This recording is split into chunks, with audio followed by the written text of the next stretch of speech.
Good evening. तो guys हमारी PT 365 polity की मैगजीन हमने कंप्लीट कर दी है। अगर आपने अभी तक नहीं देखी है तो अलग से आपको PT 365 पॉलिटी के नाम से क्या मिल जाएगी, प्लेलिस्ट मिल जाएगी। आप वहाँ से सभी वीडियो देख सकते हैं, ठीक है। तो चलिए आज से हम अपनी PT 365 इकोनॉमी की मैगजीन शुरू करते हैं। इसको हम जल्दी ही ख़त्म करने की पूरी कोशिश करेंगे। डेली वीडियोज़ लेके आऊँगी। कल थोड़ा सा छुट्टी रहेगी क्योंकि कल होली है, बट स्टिल आई विल मतलब कि ट्राई करूँगी कि रात को मैं एक वीडियो आपके लिए लेके आऊँ। फाइन। इसके बाद ट्यूसडे से बिल्कुल आपके एज़ यूजुअल क्या हो जाएगी, बिल्कुल जैसा चल रहा था एज यूजुअल डेली जो दो रिकॉर्डिंग्स आ रही थी वो दोनों आएंगी, ठीक है। तो आप देख सकते हो, ऊपर कंटेंट देख सकते हो। सबसे पहले हम जो फिस्कल पॉलिसी चैप्टर कवर करेंगे, इसके अंदर है स्टेटस पेपर ऑन गवर्नमेंट डेब्ट, अदर कुछ डेवलपमेंट्स थी जो हमने गवर्नमेंट फाइनेंस से रिलेटेड पढ़ी है। देखो गाइस, हमने हर बार डेली करंट अफेयर्स में कवर किया और बहुत अच्छे से कवर किया, बस वही सब कुछ है। Fine. सेसेस and surcharges, government borings, boring limit for state, empowered group of secretaries and project developments है। इकोनॉमिक रिकवरी में हम PM केयर्स फंड का पढ़ेंगे। डायरेक्ट टैक्सेस में हम रिसेंट रिफॉर्म्स, ये सब कुछ पढ़ेंगे हम, ठीक है। Goods and services tax development, banking and फिर हम सेकंड पढ़ेंगे बैंकिंग एंड मॉनेटरी पॉलिसी, और इसमें हम ये सब कुछ जो डिस्कस करेंगे दैट इज द किस तरह से report on trend and progress of banking sector, banking licence to large corporate houses, banking licence for NBFC, किस तरह से जो बैंकिंग रेगुलेशन अमेंडमेंट एक्ट को भी किया गया है, RRBs, रिवाइज प्रायोरिटी सेक्टर बन गए, ये सब हम गाइस कवर करेंगे अच्छे से, ठीक है। SFBs के बारे में, ठीक है, restructure recovery and management of stress assets के बारे में, रेगुलेशन ऑफ NBFC, ठीक है, या फिर जो हम स्पेशल लिक्विडिटी स्कीम दे रहे हैं आजकल NBFCs को, या फिर जो हाउसिंग फाइनेंस कंपनीज हैं, इन सब के बारे में अच्छे से डिस्कस करेंगे। Inflation targeting, monetisation of deficit, risk provisioning account for RBI, ये सब हम कुछ डिस्कस करेंगे। फिर थर्ड हम स्टार्ट करेंगे financial system and financial market. इसमें जितने भी हम सब कुछ पढ़ेंगे। बायलैटरल नेटिंग हमने लास्ट टाइम भी PT 365 में पढ़ा है और हमने काफ़ी बार डेली करंट अफेयर्स में भी डिस्कस किया है। फाइन।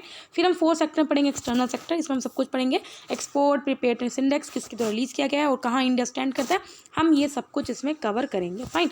फिर हम 5th चैप्टर में पढ़ेंगे अपना labour employment, skill development and entrepreneurship, ठीक है। गाइस, इस जो साल है थोड़ा PT 365 जो इकोनॉमी है उसकी जो मैगजीन है वो रिलेटिवली थोड़ी बड़ी है। नॉर्मल जो लास्ट ईयर 80 to 85 पेजेस की होती थी, इस साल थोड़ा 100 पेजेस की है। 6th चैप्टर में हम एग्रीकल्चर कवर करेंगे, very important as per prelims. आपको पता ही है आज के प्रीलिम्स में एग्रीकल्चर रिलेटेड कितने ज़्यादा क्वेश्चंस पूछते हैं। सो agriculture very important sector. Fine. सभी जो एग्रीकल्चर रिफॉर्म्स, आपको पता है जो फार्म लॉ है उसके लिए कितना प्रोटेस्ट है, तो ये सब काफ़ी ज़्यादा न्यूज़ में था, तो इसलिए काफ़ी इंपॉर्टेंट हो जाता है। MSP and procurement, agriculture marketing, agriculture export, ये सब कुछ हम इसमें डिस्कस करेंगे। 7th चैप्टर हम कवर करेंगे industry and associated issues. Fine. 8th sector में हम कवर करेंगे infrastructure, another very important topic infrastructure sector. Fine. इसमें हम सब पढ़ेंगे infrastructure initiative, logistic sector, roadways, railways, हम ये सब कुछ डिस्कस करेंगे। 9th में हम पढ़ेंगे अपना एनर्जी सेक्टर, इसके अंदर इलेक्ट्रिसिटी वगैरह ये सब कुछ आ जाएगा। फाइन। 9th में हम पढ़ेंगे इसके अलावा एनर्जी एफिशिएंसी, कोयला sector, gas and oil sector, ये हम चीज़ डिस्कस करेंगे। और फाइनली जो 10th चैप्टर है इसमें जो भी मिसलेनियस न्यूज़ थी ये सब हम कुछ डिस्कस करेंगे। फाइन। तो चलिए हम आज की अपनी फर्स्ट न्यूज़ का स्टार्ट करते हैं, फर्स्ट चैप्टर से स्टार्ट करते हैं, that is a fiscal policy. देखो गाइस, फिस्कल क्या होता है, इट इज़ लाइक ट्रेजरी, ठीक है। जो गवर्नमेंट जो ट्रेजरी होती है उसी को हम फिस्कल बोलते हैं। फाइन। अब जो इसकी फर्स्ट न्यूज़ है वो है स्टेटस पेपर ऑन गवर्नमेंट डेब्ट। अभी क्या रिसेंटली स्टेट गवर्नमेंट ने रिसेंटली क्या जो सेंट्रल गवर्नमेंट ने रिलीज किया है 9th एडिशन किसका, status paper on the government डेब्ट। देखो गाइस, अब आपको गवर्नमेंट डेब्ट के बारे में पता होना चाहिए। गवर्नमेंट का जो कर्जा होता है, डेब्ट का मतलब क्या होता है, कर्जा। देखो 2 तरह का होता है, एक तो पब्लिक डेब्ट होता है, एक अदर लिएबिलिटीज होती है। फाइन। देखो पब्लिक डेब्ट के अंदर भी 2 तरह के डेब्ट होते हैं, एक इंटरनल डेब्ट होता है, एक एक्सटर्नल डेब्ट होता है। फाइन। मतलब जी जो वो आउट ऑफ इंडिया जहाँ से वो उधार लेके उसे हम एक्सटर्नल डेब्ट लेते हैं। इंटरनल डेब्ट के अंदर भी 2 तरह के होते हैं, मार्केटेबल डेब्ट होता है, नॉन मार्केटेबल डेब्ट। मतलब कि मार्केटेबल डेब्ट में क्या होता है गाइस, वो क्या करेगी, जैसे सपोज करो गवर्नमेंट को अगर 1000 रुपये चाहिए तो वो 1000 रुपये का एक बॉन्ड इशू कर देगी, ठीक है, या फिर उन्हें सिक्योरिटीज़ बोलते हैं, ठीक है। उस सिक्योरिटीज़ को इशू करेगी, जो भी बंदा जो भी कंपनी उस बॉन्ड को लेकर वो बदले में उसे 1000 रुपये दे देगा, ठीक है। तो मार्केटेबल डेब्ट में क्या होता है, ये इसको आप क्या होता है, इसकी मार्केटिंग होती है, जैसे गवर्नमेंट डेटेड सिक्योरिटीज होगी, ट्रेजरी बिल्स हो गई, ये सब मार्केटेबल डेब्ट में होता है। नॉन मार्केटेबल डेब्ट में क्या होता है, सिंपल होते हैं जो treasury bills, state securities to national small saving fund, international financial institution, तो ये सब कुछ होता है नॉन मार्केटेबल डेब्ट। फाइन। अदर लायबिलिटीज में क्या होते हैं, प्रोविडेंट फंड्स हो गए, रिजर्व फंड्स एंड डिपॉजिट्स हो गए, या अदर अकाउंट, ये सब कुछ होता है। ये गवर्नमेंट के अदर लायबिलिटीज में कवर होते हैं। Fine. So you should know government डेब्ट में 2 तरह के डेब्ट होते हैं, एक पब्लिक डेब्ट होता है, अदर लायबिलिटी होता है। पब्लिक डेब्ट में भी 2 तरह के होते हैं, इंटरनल डेब्ट, एक्सटर्नल डेब्ट, और इंटरनल में भी 2 तरह के होते हैं, एक मार्केटेबल, एक नॉन मार्केटेबल। फाइन। अब हम पढ़ते हैं इस न्यूज़ के बारे में। और अब देखो जो 9th एडिशन रिलीज किया सेंट्रल गवर्नमेंट ने किस पे, status paper on the government डेब्ट। ये न्यूज़ में इसलिए था इसमें इसमें हर एक चीज़ की स्ट्रेटेजी बताइए कि जो सेंट्रल गवर्नमेंट है वो अपने डेप्ट को किस तरह से मैनेज कर सकता है और उससे रिलेटेड स्ट्रेटेजी है। फाइन, इट कंटेन्स डेप्ट management strategy of the central government. किस फाइनेंशियल ईयर के लिए? इन 2 सालों के, दैट इज द 2019 से 20 से लेके 2021-22 से, जो गवर्नमेंट को बोरिंग प्लान को गाइड करेगी। मतलब कि आप किस तरह से कहाँ कहाँ से आप उधार ले सकते हो, इन सबको क्या करेगी? गाइड करेगी। ठीक है, ऑब्जेक्टिव डेप्ट मैनेजमेंट स्ट्रेटेजी का यही है। सो देन हम क्या करें, जो गवर्नमेंट की जो फाइनेंसिंग रिक्वायरमेंट है, मतलब गवर्नमेंट की जो रिक्वायरमेंट है, पैसे की जो रिक्वायरमेंट है, या फिर जो गवर्नमेंट के जो ऑब्लिगेशंस है, वो हम उनको लोअर पॉसिबल कॉस्ट में पूरी कर सकें। फाइन, मतलब कि अगर गवर्नमेंट को 1000 रुपये चाहिए, एक जगह से उसको 5% इंटरेस्ट पे मिल रहे हैं, तो एक जगह से उसको 3% इंटरेस्ट पे मिल सकते हैं, तो हम गवर्नमेंट को गाइड करेंगे कि हाँ आप इस पर्टिकुलर कंपनी से लो, इस पर्टिकुलर कंपनी से लेने में हमारा फ़ायदा है। ठीक है, तो हमारा एम ये है कि हम गवर्नमेंट के जो डेप्ट हैं उसको अच्छे से स्ट्रेटेजिकली मैनेज कर सके, सो दैट आप गवर्नमेंट की जो रिक्वायरमेंट्स हैं उन्हें लोअर पॉसिबल कॉस्ट पे पूरी कर सकें। फाइन, सिग्निफिकेंस क्या है, हम क्यों उस गवर्नमेंट के डेप्ट को मैनेज करना चाहते हैं? देखो अभी क्या है, गवर्नमेंट का जो डेप्ट है, जितना ज़्यादा गवर्नमेंट का डेप्ट होगा उससे से क्या होता है, हमारी जो कंट्री है वो उतनी ज़्यादा बेकार होगी। फाइन, और हमारी कंट्री में कोई भी इन्वेस्ट करना नहीं जाएगा। ठीक है, तो अगर जितना गवर्नमेंट का डेप्ट का लेवल अगर बढ़ता रहेगा, उससे हमारी जो कंट्री में अगर जिसका इन्वेस्ट करना होगा उनका कॉन्फिडेंस भी बेकार होगा। ठीक है, इसके अलावा जो गवर्नमेंट की फिजिकल कैपेबिलिटी है, मतलब कि जो गवर्नमेंट के डिफरेंट प्लान्स है कि मुझे यहाँ पे इतना खर्चा करना है, इस पर्टिकुलर स्कीम पे मुझे इतना खर्चा करना है, वो भी इफेक्ट होगा। फाइन, इसके अलावा क्राउडिंग आउट इफेक्ट होगा प्राइवेट। क्राउडिंग आउट इफेक्ट का मतलब क्या होता है गाइस? देखो, जितना भी हमारे इंडिया में प्राइवेट सेक्टर ने इन्वेस्ट कर रखा है, तो अगर हर एक कंपनी बाहर अपना पैसा निकालने लगे, तो इसका मतलब होता है क्राउडिंग। मतलब कि एक साथ सभी कंपनीज ने क्या किया, क्योंकि उनका कॉन्फिडेंस हमारी कंट्री में लूज हो गया, तो सभी कंपनीज क्या करिए, हमारा जो अपना जो पैसा है वो हमारी कंट्री से निकाल रहे हैं। ठीक है, तो इसे बोलते हैं क्राउडिंग आउट इफेक्ट। ठीक है, क्राउडिंग आउट इफेक्ट से हमारा जो कंट्री है वो बहुत बुरी तरह इफेक्ट हो सकती है, इवन कि फाइनेंशियल इमरजेंसी तक की सिचुएशन भी आ सकती है। ठीक है, तो गवर्नमेंट डेब्ट की वजह से क्या क्या इफेक्ट पड़ेगा? फिजिकल कैपेबिलिटीज पे फर्क पड़ेगा, क्राउडिंग आउट इफेक्ट आ सकता है, इन्वेस्टर का कॉन्फिडेंस खराब हो सकता है, कमर्शियल बैंक्स हैं वो भी ऑफ कोर्स खराब हो सकते हैं, रिप्रेस हो सकते हैं। इसके अलावा कुछ और इम्पैक्ट्स पे आ जाएंगे। ठीक है, इन्फ्लेशन प्रेशर हो जाएगा। मतलब एक बात बताओ, जब पैसा ही नहीं होएगा गवर्नमेंट के पास, तो गवर्नमेंट हर एक चीज़ का प्राइस बढ़ा देगी ना, इन्फ्लेशन आ जाएगी, हाइपर इन्फ्लेशन आ जाएगी, एक्सचेंज रेट रिस्क आ जाएगा, हाइयर टैक्सेस आ जाएंगे फ्यूचर में। तो ये सब कुछ क्या इसके सिग्निफिकेंस है। फाइन, अब इंपॉर्टेंट टर्म्स के जो आपको बताना चाहिए, वेरी इंपॉर्टेंट स्ट्रेटेजी पोर्शन के अकॉर्डिंग, डेप्ट टू जीडीपी रेशियो क्या होता है? देखो भाई, डेप्ट टू जीडीपी रेशियो सिंपल बात ये है, हमारी कंट्री की कितनी जीडीपी है और उसके हमारा कितना डेप्ट है, उसी को हम बोलते हैं। लाइक आपकी अगर 100 रुपये कमाई है और आपके पास जो डेप्ट है वो 80 रुपये आप पे उधार गया, तो इसका मतलब ये आपका डेप्ट टू जीडीपी रेशियो है। फाइन, तो डेप्ट to GDP ratio is the ratio of countries dept to it's GDP. ये इंडिकेट करते हैं कि उस कंट्री की एबिलिटी कितनी है कि वो वापस अपना डेप्ट दे पाएगी नहीं। फाइन, हमने जो हमें कंट्री को, हमारी गवर्नमेंट को अगर किसी ने उधार दे दिया, तो गवर्नमेंट की क्या एबिलिटी है कि वो वापस आपको उधार दे देगा नहीं।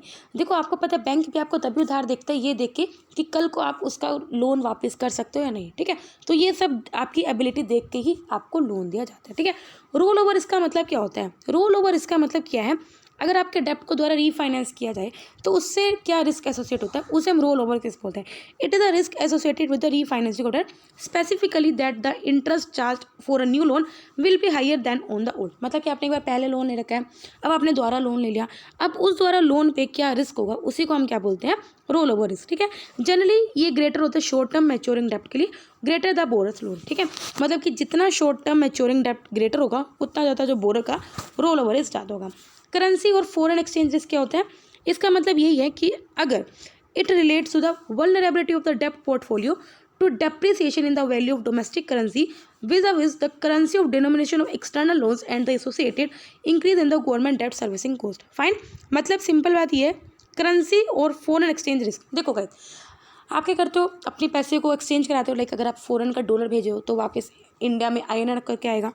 तो जैसे आपको पता है कंट्रीज़ की जो करेंसी है वो डेप्रिशिएट होते रहती है, तो उसके साथ आपका क्या डेप्ट की वल्नरेबिलिटी क्या है उसे हम बोलते हैं interest payment to revenue receipt. इसका मतलब क्या होता है कि it is the ratio of total interest payment made towards the डेप्ट टू द रेवेन्यू रिसिप्ट।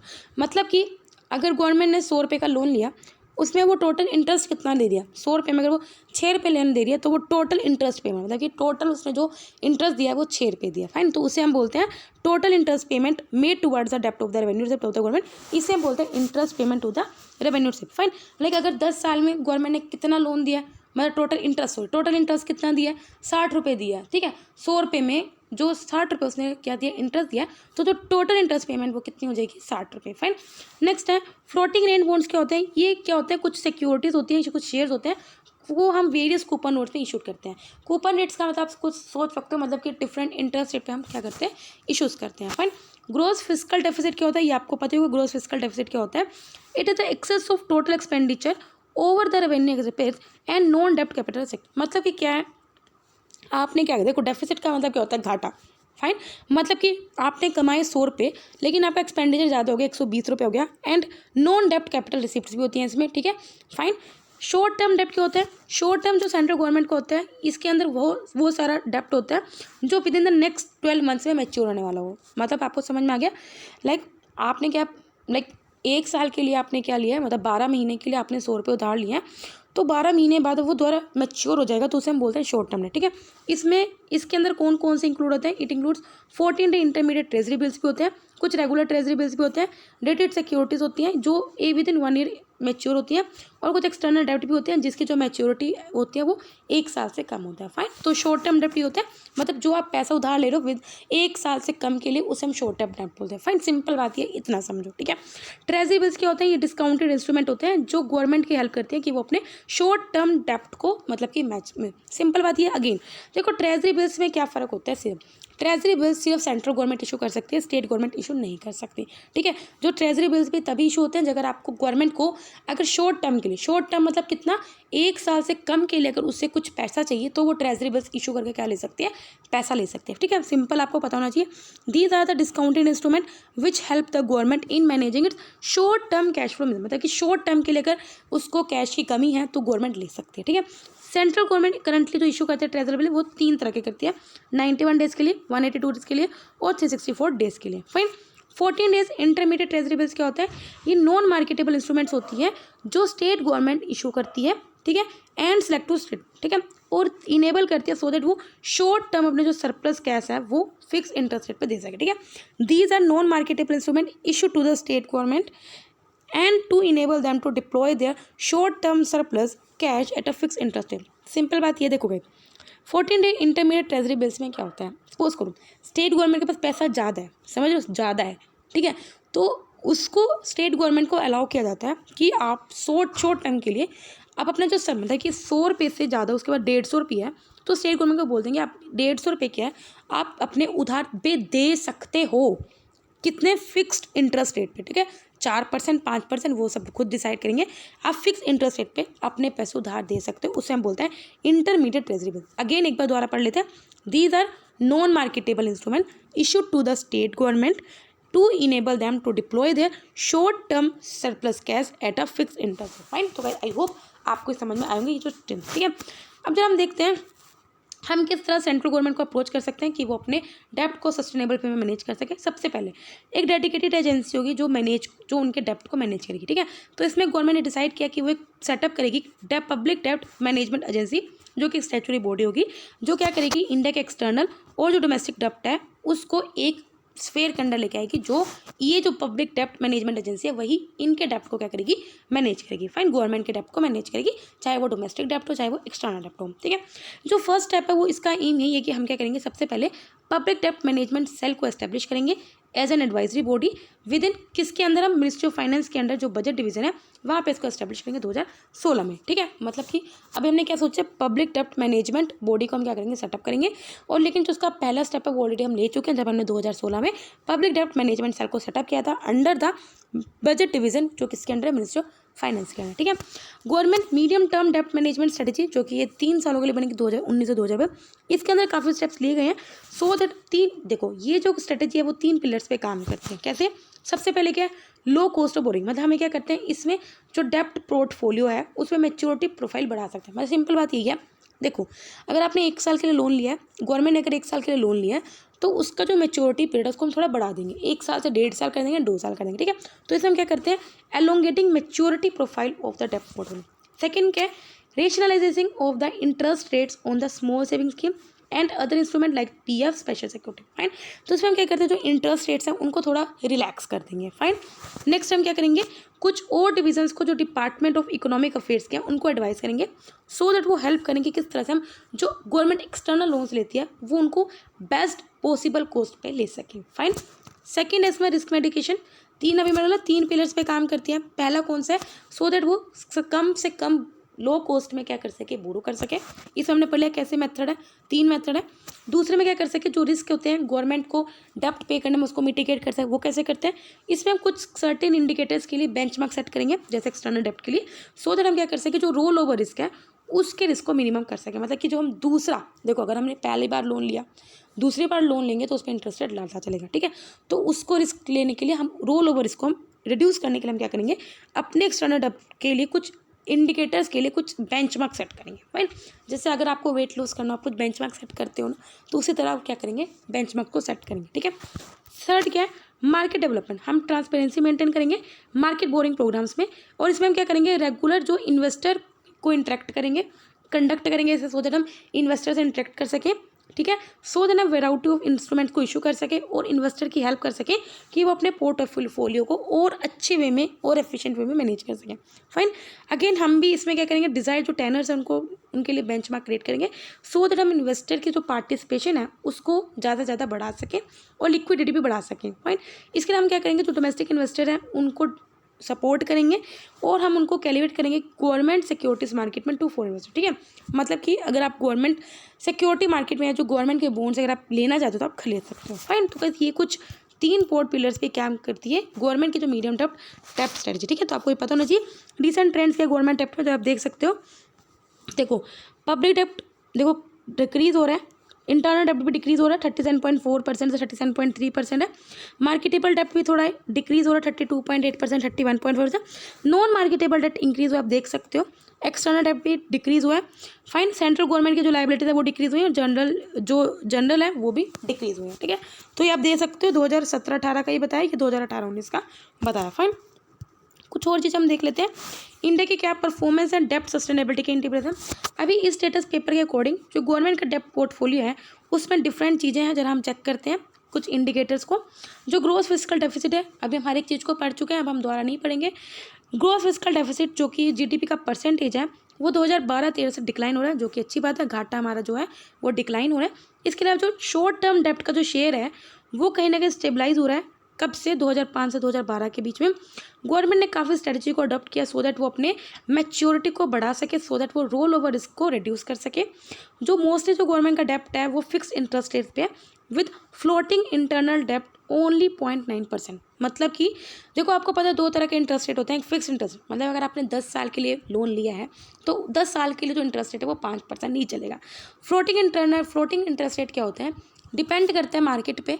अगर किसी साल 5% भी हो सकता है, किसी साल 6%, किसी साल 7%, फिर किसी साल 4%, तो वो हर साल क्या होता है, जो इंटरेस्ट रेट है वो घटता बढ़ता रहता है। फाइन, तो जो मोस्टली जो गवर्नमेंट का डेप्ट है वो फिक्स्ड इंटरेस्ट रेट पे है, और जो ओनली 0.9% ही गवर्नमेंट का जो डेप्ट है वो क्या है, फ्लोटिंग इंटरेस्ट रेट पे है, जिसकी वजह से जो इंटरेस्ट रेट की जो वोलेटिलिटी है वो घटती है, ठीक है। इसके अलावा एक्सटर्नल डेप्ट में हमारा शेयर कम है, ठीक है। इससे पता चलता है कि जो हमारा करेंसी रिस्क है या जो डेप्ट पोर्टफोलियो की सब्सिडिटी है वो इतना ज़्यादा नहीं है, ठीक है। एक्सटर्नल डेप्ट हमारा कम होना चाहिए, ये बिल्कुल बात सही है। नेक्स्ट है, जरा हम स्टेट गवर्नमेंट के डेप्ट को देख लेते हैं। स्टेट्स का जो डेप्ट टू जीडीपी रेशियो है वो मार्जिनल डिक्रीज हुआ है 2018 से लेके, और 2017 के कंपैरेटिवली 2018 में। इसके अलावा जो पब्लिक डेप्ट का जो शेयर है, आपको पता भी नहीं पड़ा, पब्लिक डेप्ट होता है, अदर लायबिलिटीज़ होते हैं, ये सब कुछ हमने पढ़ा ना। तो जो पब्लिक डेप्ट का शेयर है वो इंक्रीज़ हुआ है स्टेट गवर्नमेंट्स का, और नियरली जीडीपी के 19.1% है कंट्रीब्यूट करता है। विद इन द पब्लिक डेप्ट जो मार्केट बोरिंग्स हैं वो इंक्रीज़ हुई हैं, जबकि जो बोरिंग्स हैं from the national small saving fund वो थोड़ा डिक्लाइन पे, मतलब कि जो स्टेट्स हैं वो मार्केट से ज़्यादा बोर कर रही हैं एज़ कम्पेयर टू जो नेशनल स्मॉल सेविंग फंड है, उससे जो बोरिंग है वो डिक्लाइनिंग ट्रेंड पे, फाइन। और जो सेंटर से लोन है वो भी पिछले कुछ सालों से डिक्रीज़ हो रहा है, और नियर अबाउट 3.7% है as compare to total liabilities in 2019। Fine, तो गैस आज के लिए पर्टिकुलर इस वीडियो में हम इसको इतना ही रखते हैं। नेक्स्ट न्यूज़ में, मतलब कल होली है, सबको wish you very happy Holi, ठीक है। कल रात को मुझे टाइम मिलेगा तो मैं आपको एक वीडियो आपके लिए अपडेट करूँगी। गाइज अगर आपको वीडियो अच्छी लगे तो लाइक करना, कोई डाउट तो कमेंट करना। बाकी तब तक ले बाय बाय, टाटा।